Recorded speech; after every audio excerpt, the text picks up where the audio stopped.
Aujourd'hui, on va parler un peu de ton projet, donc qui est super intéressant. Ouais, il y a plein de choses à dire. C'est très complet.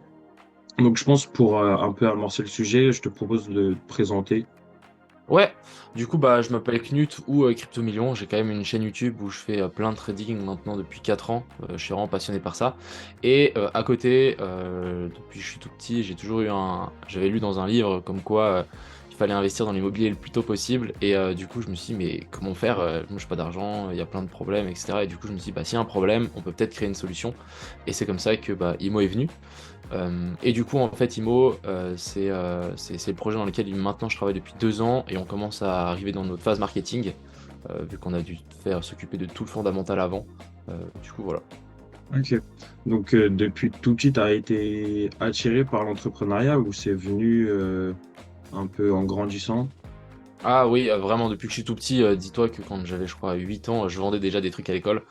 Ok. Donc, j'avais des problèmes, je me souviens, mais oui, ça fait vraiment tout petit que je veux entreprendre à fond. Donc, voilà. Ok. Aujourd'hui, tu as quel âge?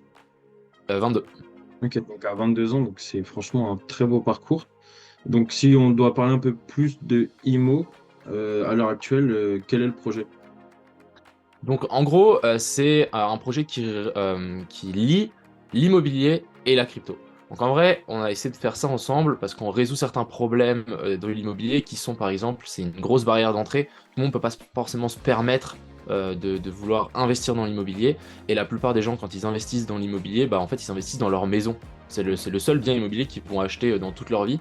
Et du coup, notre objectif, c'est quand même de donner une possibilité à tout le monde, peu importe leur montant, le plus simplement possible, de pouvoir quand même profiter d'un investissement immobilier.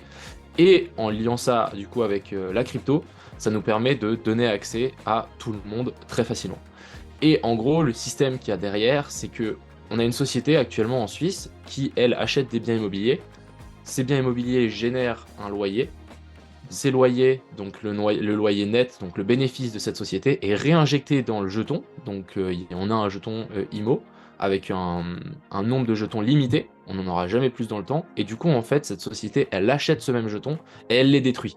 Donc en fait, ça fait monter le prix et ça réduit la supply. Donc en fait, un holder a tout intérêt à holder ce jeton parce qu'en fait, au fil des années, au fil du temps, tous les mois, on a ce système qui est mis en place et on a une destruction, un achat et une destruction tous les mois. Donc, c'est tous les mois, à la fin du mois. Ou- Alors là, ce mois-ci, ça va être au début. Et le mois dernier, c'était à la fin. Mais c'est vraiment chaque mois. Puis et- aussi, on regarde en fonction peut-être du prix, ça dépend.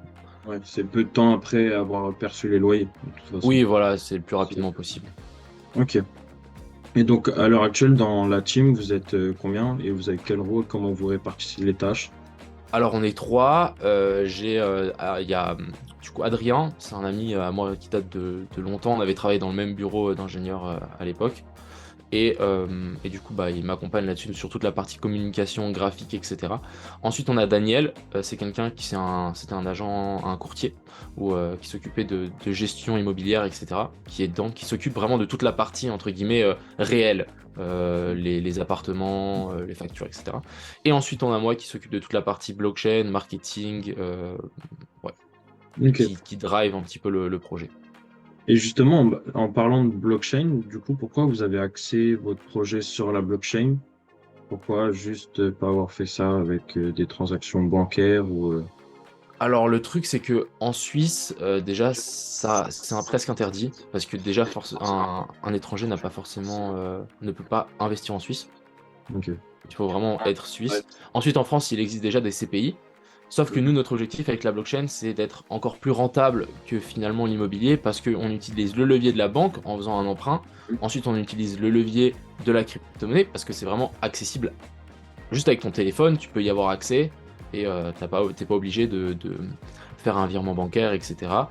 Et aussi le principal fondement, c'est que c'est aussi liquide. Genre, par exemple, si un jour tu dis ah bah vas-y je veux vendre, je vends aujourd'hui, en 5 minutes c'est vendu.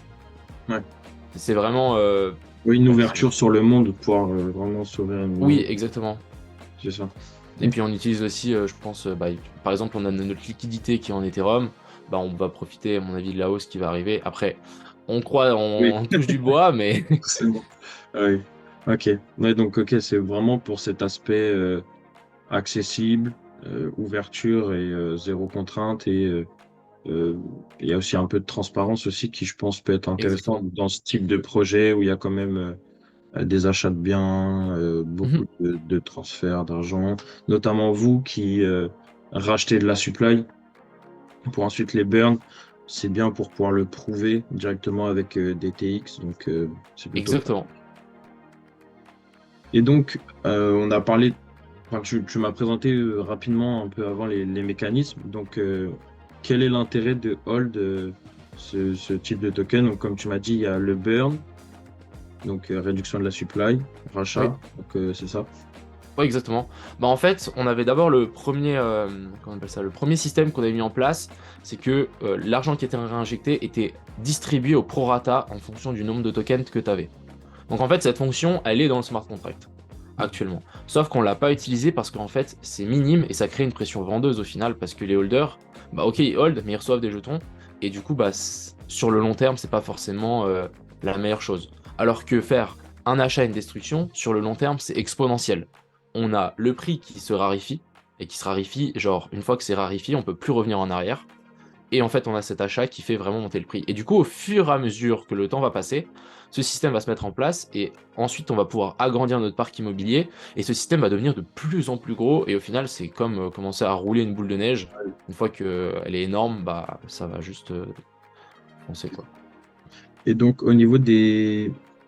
Donc là, pour l'instant, le projet est lancé depuis 2 ans environ, c'est ça?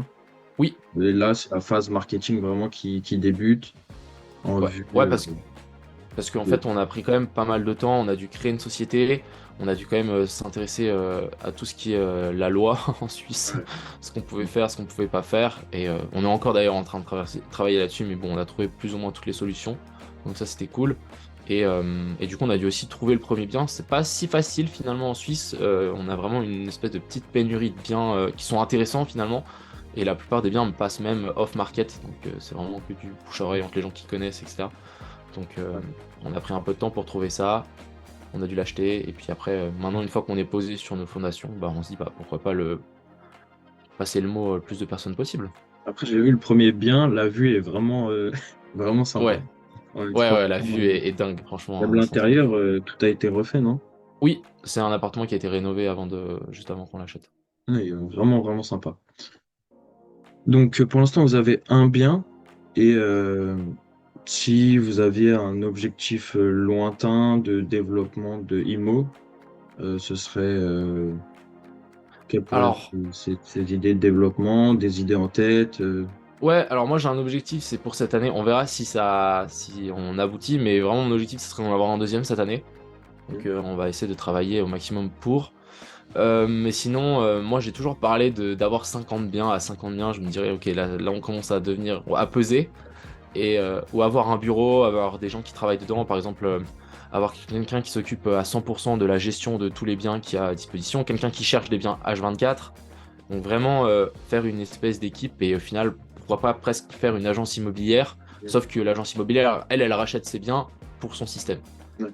Donc il y a vraiment ce cas-là. Je pense qu'on va peut-être essayer de développer aussi, si un jour on se développe, mais pourquoi pas à l'étranger. Pour le moment, on essaie de se baser quand même un petit peu sur nos forces, parce qu'on ne peut pas trop se permettre de prendre des risques et aller à l'étranger alors qu'on ne connaît pas forcément les pays, les législations, etc. Pourquoi pas acheter un ou deux maisons entre guillemets de vacances, et par exemple les holders d'un certain nombre de IMO, ils ont une semaine gratuite par an et ils peuvent y aller. Ça peut vraiment être sympa. Et sinon, ouais, sinon ce serait plutôt ça. On va peut-être aussi commencer à faire du stacking d'ici, je pense, 1 an et demi, quelque chose comme ça. Ok. C'est Donc super ouais, intéressant aussi. mais Et c'est si- vraiment un projet long terme, quoi. ouais. Ok. C'est Et pas, on sur n'est les pas là pour faire un pump and dump. ouais, ouais, c'est bah en vrai bah, déjà depuis le launch du token, on a bien vu que le cours c'est plutôt bien maintenu sur Ouais. déjà les plusieurs mois etc qui sont passés. Mhm. Donc je pense que c'est déjà un bon indicateur sur la période actuelle. Ouais, et puis dès qu'on a acheté le premier bien, bon là c'est quand même, ça a commencé un peu à monter. Ouais, ouais, forcément. Et quand il y aura le deuxième et le troisième, forcément. Exactement. Ouais. On pourra se rendre compte du sérieux du projet de plus en plus au fur et à mesure que vous aurez vraiment pris un pied dedans. Et donc les objectifs proches, parce que là on a parlé vraiment des visions qui peuvent être lointaines. Là, à court terme, donc dans les prochains mois, c'est le marketing essentiellement. Marketing, bien évidemment, actuellement, notre projet, il est encore difficile d'accès, c'est avec MetaMask, PancakeSwap, etc. Donc, finalement, il y a quand même beaucoup de gens qui sont bloqués à ce stade-là, et bah, bien évidemment, des listings. Mais pour être listé, il faut que les exchanges voient que notre projet vit, qu'on a une communauté derrière, qu'il y ait du volume, et que ça soit intéressant pour eux de leur mettre sur notre plateforme. Du coup, on focus sur le marketing, mais pour avoir un but de listing ensuite.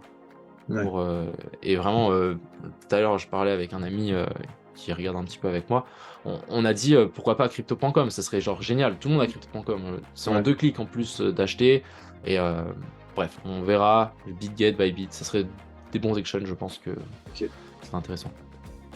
Donc, ouais, forcément, parce que du coup, là, à l'heure actuelle, donc, je résume hein, rapidement. Mhm. Pour l'instant, donc, c'est une paire IMO Ethereum sur PancakeSwap, donc sur la Binance Smart Chain, Exactement. donc, qui est encore très nichée, je pense, Ouais. à l'échelle Ah mondiale. ouais, non, c'est clair, hein. Il n'y a que les Donc, gens qui sont vraiment ouais, à fond dans la ouais. crypto qui connaissent. Enfin, pour nous, ça pourrait paraître banal finalement. Son MetaMask, Connect Wallet, hop, tu fais ta transaction, tu fais tes Ouais, transferts. Mais c'est vrai que pour une adoption plus globale, les exchanges, déjà, je pense, serait un bon palier. clairement. Ouais. Est-ce que tu as réfléchi aussi, par exemple, je sais que les casinos en ligne, ils acceptent les paiements carte bancaire et après, ça convertit directement en crypto. Est-ce que c'est une idée que... Alors, pas du tout, je savais même pas. Du coup, merci pour l'info, mais je savais pas du tout. Je suis pas un joueur de casino, donc je sais pas trop. Mais je sais que MetaMask, il le faisait à l'époque, on pouvait mettre la carte. Peut-être c'est encore le cas, hein, ça fait longtemps que je n'ai pas utilisé. C'est juste qu'il y a énormément de frais. Hmm. Ouais, Et ouais, le mieux, ce serait quand même d'être sur un exchange, que la personne puisse faire un virement bancaire sur l'exchange, et ensuite en un clic, bah, c'est acheté. ouais. Bah, en fait, je trouve même ça, derrière, il y a quand même un petit process de devoir se créer un compte sur Exchange. Alors oui, forcément, comparé à PancakeSwap, c'est toujours Mhm. une meilleure voie. Mais c'est vrai que la voie de la carte bancaire, après, il faut regarder tous les détails, hein. Mais je sais que par exemple, tu vas sur, il y a des sites, je me demande si Rarible ne le fait pas aussi. Pour, euh, Ok, pour acheter un NFT, tu peux l'acheter en carte bancaire. ouais, Et je ça vais aller te fait check, de la ce serait commission. intéressant. Mais faut regarder, il y a un bon mécanisme derrière. Mais c'est vrai Mhm. que pour l'instant, c'est encore un gros problème à l'échelle globale hein, d'adoption, de Ouais. réussir à faire rentrer dans cet univers-là. C'est très compliqué. Moi, j'ai énormément d'amis qui ont voulu acheter de la crypto, des NFT, qui t'envoient sur une mauvaise adresse, un mauvais réseau. Pour clôturer cette interview, sur ton côté influenceur, comment tu te positionnes par rapport à ton projet et ta communauté? Comment tu arrives à mêler les deux? Alors j'ai toujours dit que j'avais plusieurs casquettes, qu'il fallait plutôt me prendre comme à chaque fois une personne différente. Des fois quand je parle du projet, je suis vraiment beaucoup plus sérieux, alors que les gens ils ont des fois l'habitude que en live, etc., je dise des blagues et des trucs comme ça, et que je sois beaucoup plus friendly.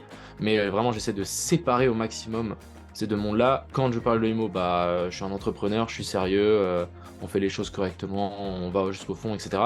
Et j'ai mon autre côté où des fois je peux dire des blagues sur Twitter, où je peux faire des trades YOLO, etc. Mais c'est vraiment ça doit vraiment séparer les deux là. Je pense que les gens ils l'ont plus ou moins bien compris. Il y a encore des gens qui mélangent un petit peu, mais vraiment c'est dans l'esprit là que j'essaye de voir, Ok. de me placer. Mais je pense de plus en plus techniquement et de finalement tout mon côté influenceur, Twitter, etc. va se, entre guillemets, bon, c'est déjà très sérieux ce que je fais, mais Oui. peut-être devenir de plus en plus sérieux parce que il y a de plus en plus d'enjeux techniques en théorie. Ok. Donc, Ouais. Donc, bah, déjà, ouais, il y a cette volonté de ta part de vraiment vouloir cadrer l'ensemble et ouais. de pas trop mélanger. Ok, super cool. Bah, merci beaucoup pour cette interview. Bah merci à toi. On mettra tous les liens dans la description, que ce soit tes réseaux sociaux, le projet, Ouais. et sera relayé sur Twitter. Donc, merci beaucoup et on se retrouve très bientôt. Merci Knut. Bah merci à toi. Ciao! Ciao.